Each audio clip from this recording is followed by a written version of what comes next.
¿Qué es la navegación web por clústeres y cómo funciona? La navegabilidad web implica muchas cosas. Pero hoy te voy a hablar de la navegación web por clústeres, que es la que mejor funciona de acuerdo con las tendencias presentes y futuras. El Mobile First Indexing. Lo que quiere decir que a partir de ya Google va a tener en cuenta la versión móvil de una web para establecer sus rankings y sí o sí tienes que estar preparado. Esto tiene más importancia de lo que puedas creer y va más allá de que tu web sea responsive. Lo bueno es que es justo lo que vamos a ver en esta nueva lección de nuestro curso SEO y podrás estar preparado para lo que viene. Ya vamos allá.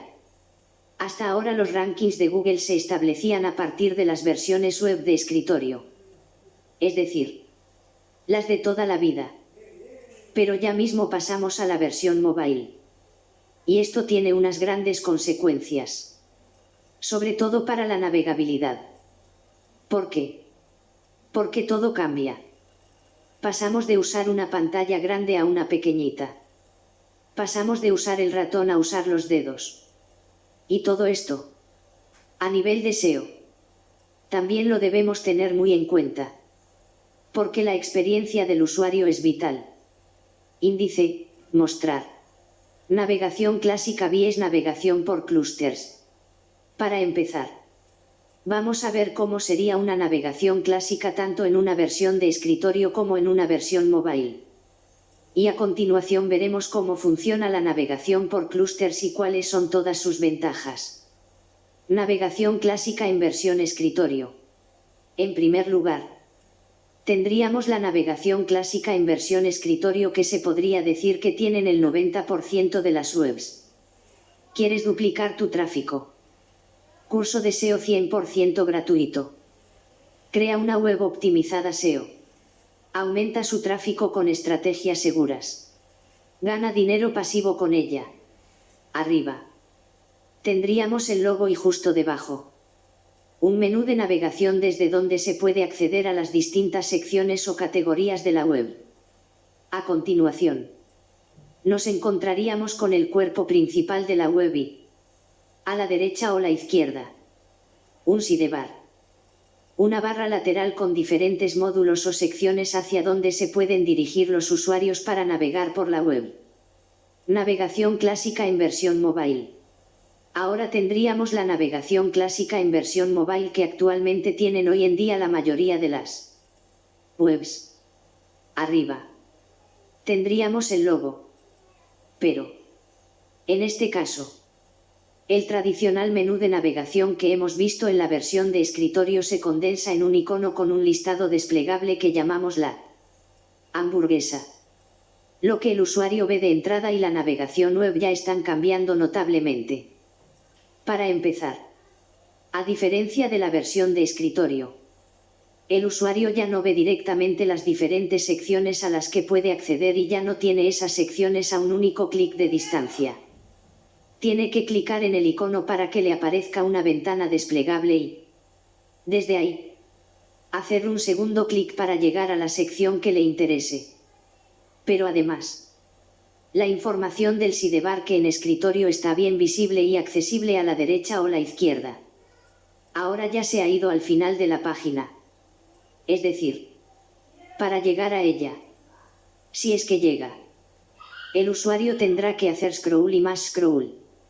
En resumen, de una u otra forma, el usuario ya no tiene el contenido de la web tan accesible. O está escondido o está a tomar por saco. En los confines de la web. Conclusión. Esta no es la versión más óptima para una persona que aterriza en la web desde un dispositivo móvil y tampoco es la versión ideal que Google va a tener en cuenta para posicionar nuestra web. Navegación por clústeres en versión escritorio. La navegación por clústeres es la que estoy utilizando en muchos de mis proyectos y funciona de maravilla. Puedes verlo. Por ejemplo, en Aves Exóticas. Orbi. Vamos a ver cómo sería este tipo de navegación en la versión de escritorio de una web. El usuario entra en la web y se encuentra arriba del todo con el logo y, en su caso, el menú de navegación. Hasta aquí todo igual que lo que habíamos visto en la navegación clásica. Pero ya mismo vienen las diferencias. Ahora, en lugar del body, cuerpo de la web, y un sidebar, a la derecha o la izquierda, tenemos un formato Unibody con un clúster que integra los enlaces con imágenes donde más nos interesa que el usuario haga clic. Es decir, los enlaces a esas páginas pilar de las que ya hablamos en una lección anterior. ¿Qué conseguimos con esto? Pues muchas cosas. Para empezar, dirigimos la atención del usuario a una única columna y esto nos interesa para muchas cosas. Por ejemplo, para monetizar nuestra web con AdSense. Esto ya lo veremos más adelante en el curso. Pero lo más importante es que el acceso a esas páginas pilar está en el mejor sitio de la web. El usuario entra en la web y directamente accede visualmente a esas secciones donde nos interesa que haga clic. Estamos derivando tráfico desde la página principal hacia las páginas pilar que más nos interesan de forma súper directa. Pero, además, esto es replicable. Porque las propias páginas pilar también pueden tener navegación por clústeres y así hasta el infinito.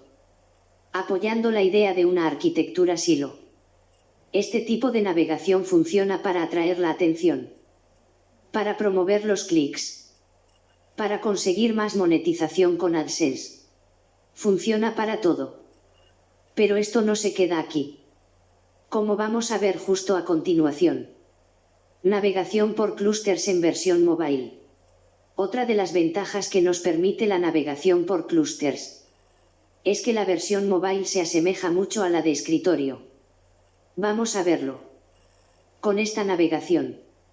Al aterrizar en la versión mobile de la web, el usuario se encuentra con el logo y directamente con el Unibody con el clúster donde se encuentran los enlaces con imágenes hacia esas páginas donde nos interesa llevar el tráfico. Asimismo, accediendo a cualquiera de las páginas pilar nos encontramos con el mismo tipo de navegación. Igualmente, si lo consideras necesario, puedes incluir la hamburguesa de acceso al menú de navegación. Pero en este caso lo aconsejable es ponerlo abajo a la derecha, porque es donde será más accesible para el dedo pulgar. Esto implica que estamos teniendo en cuenta la experiencia del usuario móvil y que se lo estamos poniendo fácil. Y esto es súper importante a todos los niveles para no quedarnos atrás con el Mobile First Indexing. Por cierto, si quieres saber más sobre el Mobile First Indexing y las implicaciones que este tendrá, Rafa Sospedra te lo explica detalladamente en este artículo. Cómo crear una navegación web por clústeres. La navegación por clústeres la puedes crear manualmente, utilizando las galerías de WordPress y el plugin Custom Gallery Links, del que ya te hablé aquí. También puedes hacer que estos clústeres sean dinámicos, de forma que cada vez que publiques un contenido relacionado con una de tus páginas pilar automáticamente sea accesible desde el clúster. Para hacer esto ya sí que hay que tocar código. Pero, aquí te traigo una buena noticia. Y es que, con nuestro Orbital Theme marca registrada podrás diseñar una navegación web perfecta para tus usuarios a través de los clústeres nativos que trae Orbital, potenciando brutalmente todos los factores de respuesta y experiencia de usuario necesarios para que tu web se posicione correctamente en los resultados de búsqueda.